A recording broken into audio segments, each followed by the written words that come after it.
Hi friends, എല്ലാവർക്കും സുഖമല്ലേ? അപ്പം നമ്മൾ ഇന്ന് പഴം വെച്ചിട്ടുള്ള ഒരു സ്നാക്സ് ആണ് ഉണ്ടാക്കുന്നത്. അതിനു വേണ്ടി രണ്ട് പഴം, മീഡിയം സൈസിലുള്ള രണ്ട് പഴം എടുത്തിട്ട് ഇതുപോലെ കട്ട് ചെയ്തെടുക്കുക. അപ്പം നന്നായിട്ട് പഴുത്ത പഴമാണ് നമുക്കിതിന് വേണ്ടത്.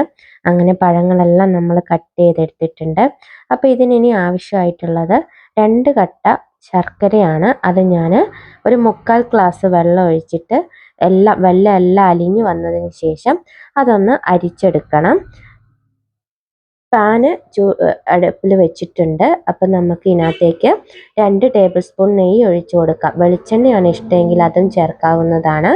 അതിനകത്തേക്ക് 1 കപ്പ് ചിരവിയ തേങ്ങ ചേർത്ത് കൊടുക്കാം. അത് ജസ്റ്റ് ഒന്ന് റോസ്റ്റ് ചെയ്തെടുക്കണം നമ്മൾ. ഇതിൻ്റെ കളറ് മാറി വരേണ്ട ആവശ്യമൊന്നുമില്ല. ജസ്റ്റ് ഒന്ന് അതിനകത്തെ വെള്ളമെല്ലാം ഒന്ന് മാറി കിട്ടിയാൽ മതി. വെള്ളമെല്ലാം മാറി കിട്ടിയിട്ടുണ്ട്. അപ്പോഴത്തേനും നമുക്ക് കട്ട് ചെയ്ത് വെച്ച പഴം ചേർത്ത് കൊടുക്കാം. അപ്പോൾ പഴം ചേർത്ത് കഴിഞ്ഞിട്ട് ഈ പഴവും തേങ്ങയും തമ്മിൽ നല്ല രീതിയിലൊന്ന് യോജിച്ച് വരണം.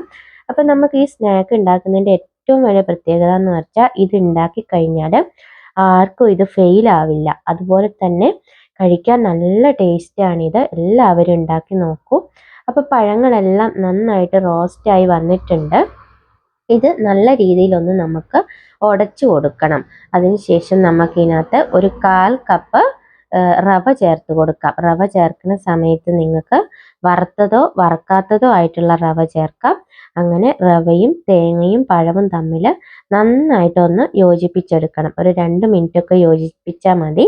അപ്പോഴത്തേനും നമുക്കിത് നല്ല സെറ്റായിട്ട് കിട്ടും. പക്ഷേ പഴങ്ങളെല്ലാം ആ സമയത്ത് നമ്മളൊന്ന് ഉടച്ചു കൊടുക്കുക. അതിനകത്തേക്ക് നമ്മൾ ഇനിയിപ്പം ശർക്കരപ്പാനിയാണ് ചേർത്ത് കൊടുക്കേണ്ടത്. ഉരുക്കി വെച്ച ശർക്കരപ്പാനി മുഴുവനായിട്ടും തന്നെ നമ്മൾ ചേർത്ത് കൊടുക്കാം. ഇനി ഇതെല്ലാം കൂടെ നല്ല രീതിയിൽ ഒന്ന് യോജിച്ച് വരട്ടെ. നമുക്ക് കളറ് കാണുമ്പം തന്നെ അറിയാം അല്ലേ, പഴവും വെല്ലവും എല്ലാം കൂടെ ആകുമ്പോൾ തന്നെ നല്ലൊരു കളറാണ്. ഇനി നന്നായിട്ട് ഉടച്ചു കൊടുക്കാൻ നല്ല ഈസിയാണ്. ഇതാ നന്നായിട്ട് ഞാൻ ഉടച്ചു കൊടുത്തിട്ടുണ്ട്. ചെറിയ ചെറിയ കഷ്ണങ്ങളൊന്നും ഉണ്ടെങ്കിലും യാതൊരു കുഴപ്പമില്ല. അത് നമുക്ക് സ്നാക്സ് ഉണ്ടാക്കുന്ന സമയത്ത് കഴിക്കുമ്പം നല്ല ടേസ്റ്റ് ആയിരിക്കും. ഇതിനകത്തേക്ക് നമുക്കിനി വേണ്ടത് മധുരം ബാലൻസ് ചെയ്യാനായിട്ടുള്ള കുറച്ച് ഉപ്പ് ചേർത്ത് കൊടുക്കാം. 1 ടീസ്പൂണ് ഏലക്ക പൊടിച്ചതും കൂടെ ചേർത്തതിന് ശേഷം നന്നായിട്ടൊന്ന് മിക്സ് ചെയ്തെടുക്കാം. അപ്പം നമ്മുടെ പഴത്തിൻ്റെ കൂട്ട് നല്ല രീതിയിൽ തന്നെ റെഡിയായി കിട്ടിയിട്ടുണ്ട്. ഇത് നമുക്ക് വേറൊരു പാത്രത്തിലേക്ക് മാറ്റി കൊടുക്കാം. അപ്പോൾ ഇത് ജസ്റ്റ് കുറച്ച് ചൂടാറിയതിന് ശേഷമാണ് ഇതെടുക്കേണ്ടത്. ഇനി നമുക്ക് വേണ്ടത് 1 കപ്പ് മൈദയാണ്. മൈദ ജാറിലേക്ക് ഇട്ട് കൊടുക്കുന്നുണ്ട്. അടുത്തതായി നമുക്ക് അതായത് ഒരു പഴത്തിൻ്റെ പകുതി ഞാൻ ഇട്ട് കൊടുത്തിട്ടുണ്ട്. അതും അതിനുശേഷം 1 ടേബിൾ സ്പൂൺ അരിപ്പൊടിയും കൂടെ ചേർത്ത് കൊടുക്കാം.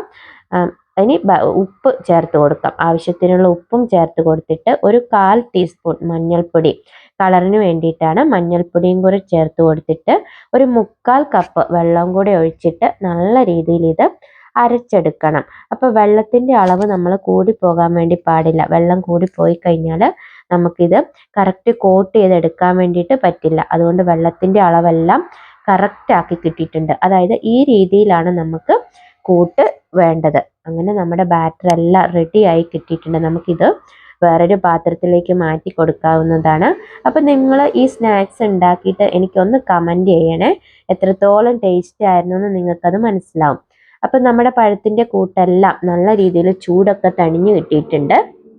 അപ്പോൾ കയ്യിൽ കുറച്ച് വെളിച്ചെണ്ണയോ നെയ്യോ ഒക്കെ പുരട്ടിയതിന് ശേഷം നമുക്ക് ചെറിയ ബോൾസ് ആക്കിയിട്ട്, അതായത് ഒരു ലഡുവിൻ്റെ രൂപത്തിലേക്ക് ഉള്ള ബോളാക്കിയിട്ട് നമുക്ക് ഉരുട്ടിയെടുക്കാവുന്നതാണ്.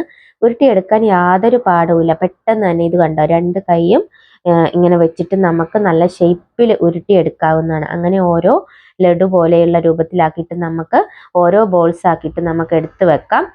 അങ്ങനെ നമ്മുടെ ബോൾസ് എല്ലാം നമുക്ക് റെഡിയായി കിട്ടിയിട്ടുണ്ട്. അപ്പം നമുക്കൊന്ന് കമൻ്റൊക്കെ അയച്ച് സബ്സ്ക്രൈബൊക്കെ ചെയ്ത് ഒന്ന് സപ്പോർട്ടൊക്കെ ചെയ്യണേ. ഇനി നമുക്ക് വേറെ പണികളൊന്നുമില്ല. നമുക്ക് ബാറ്ററിൽ മുക്കിയിട്ട് അതായത് നമുക്ക് പൊരിച്ചെടുക്കേണ്ട ആവശ്യം മാത്രമേ ഉള്ളൂ. നമ്മുടെ കൂട്ടും നമ്മുടെ ബോൾസും എല്ലാം റെഡിയായി കിട്ടിയിട്ടുണ്ട്. അതിന് വേണ്ടിയിട്ട് ഞാൻ ഒരു ചീനിച്ചട്ടിയാണ് എടുത്തിട്ടുള്ളത്. നിങ്ങൾക്ക് കുറച്ചുകൂടെ വലിയ പാത്രം വേണമെങ്കിൽ എടുക്കാം.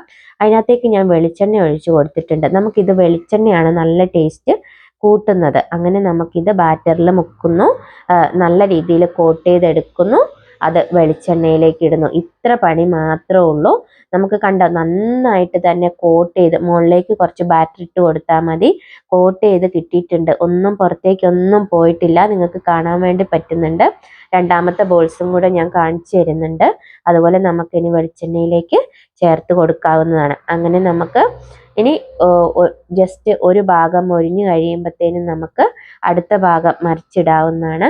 അങ്ങനെ വെളിച്ചെണ്ണ നമുക്ക് ജസ്റ്റ് ഒന്ന് ഇങ്ങനെ ചെയ്ത് കൊടുക്കാം. അപ്പോഴത്തേനും ആ ഭാഗമെല്ലാം നമുക്ക് മൊരിഞ്ഞ് കിട്ടും. അപ്പോൾ ഒരു ഭാഗം മൊരിഞ്ഞിട്ടുണ്ട് നല്ല രീതിയിൽ തന്നെ. നമുക്കിനി അത് മറിച്ചിട്ട് കൊടുക്കാവുന്നതാണ്. ഇത് പെട്ടെന്ന് തന്നെ നമുക്ക് ഉണ്ടാക്കി എടുക്കാൻ പറ്റും കേട്ടോ. യാതൊരുവിധ പണിയും ഇല്ല.